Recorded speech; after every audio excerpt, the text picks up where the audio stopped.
It's been a while, but it's time to get back to Night City. I have had so many other projects going on that this one got put on the sidelines until now.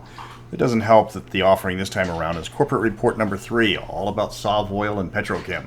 When my options are to talk about the most successful Spanish RPG of all time, the increasing popularity of Mystara, or my book that's been completed after years of work, you can forgive me if I don't want to talk about one of the driest RPG books I've ever had the pleasure of reviewing. But enough stalling. I'm Mr. Welch. Welcome to Night City, and we are talking Texas tea.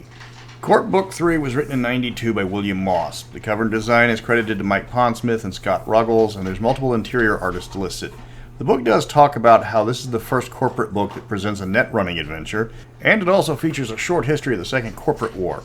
After that brief history lesson, both companies get about 40 pages along with a related adventure.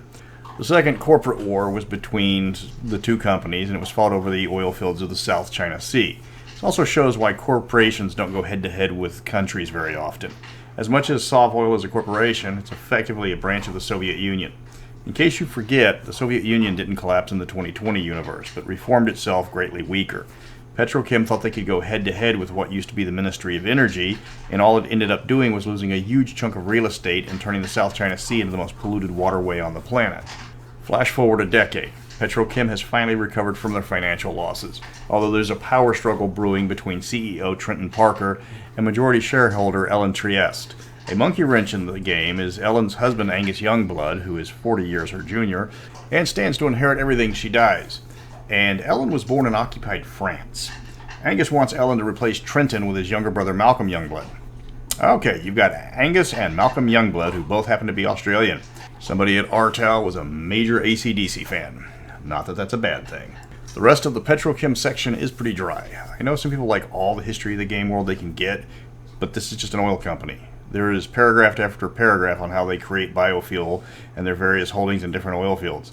The equipment section is more basic firearms and exciting gear like life preservers and super tankers.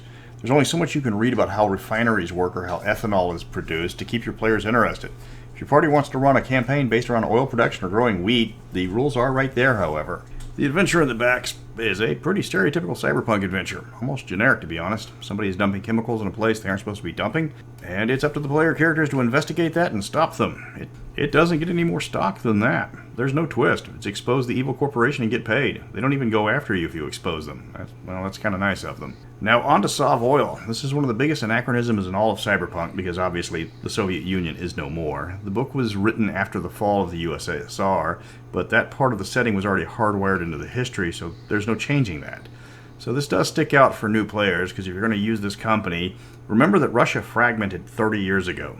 Feel old yet? There's a lot to explain, but don't worry, most people won't ask a lot of questions because the concept of a big scary Soviet oil company is a tough big bad to get the players to worry about, especially since it's largely located only in Russia and Asia. In this timeline, Gorbachev reforms the USSR rather than its splintering. It's not the Russia of Chernobyl fame, but it's still not a very good place to live either. If you thought Petrochem was boring, Sovoil is possibly worse. The list of products they produce is a long line of different oil industrial products. Refining, drilling, transporting, it's all oil all the time. They do mine for natural gas and coal, but the company is a one-note wonder.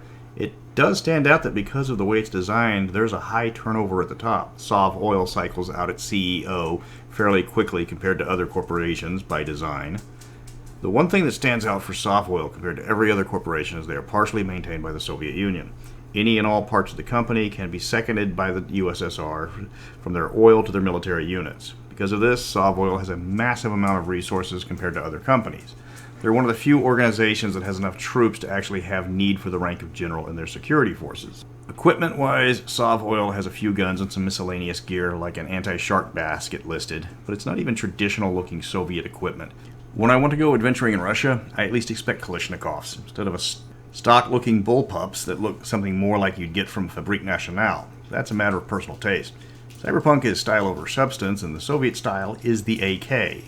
The adventure, again, is nothing special. You end up with something that both companies want. Which do you trust? Can you take a third option? No matter which one you pick, the other one's going to try to kill you.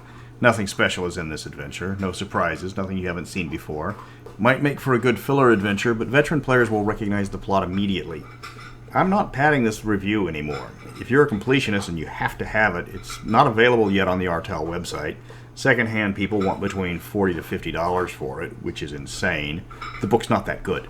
The two companies aren't exactly gripping antagonists, considering one of them is located on another continent, and Petrochem is a pretty stock villain for you to try to keep from polluting whatever they're polluting this week. I mean, just call Captain Planet. It's easily the weakest of the three Corp books, with stock adventures and nothing special for your players. Next time around, I'm going to be getting the video out much faster because I'm actually looking at something that's good, which is the Wildside Fixer source book. I have to get back to putting these out in a timely manner, and I do have some catching up to do. That wraps up this Welcome to Night City, and now I get to start on the next Mad Musings.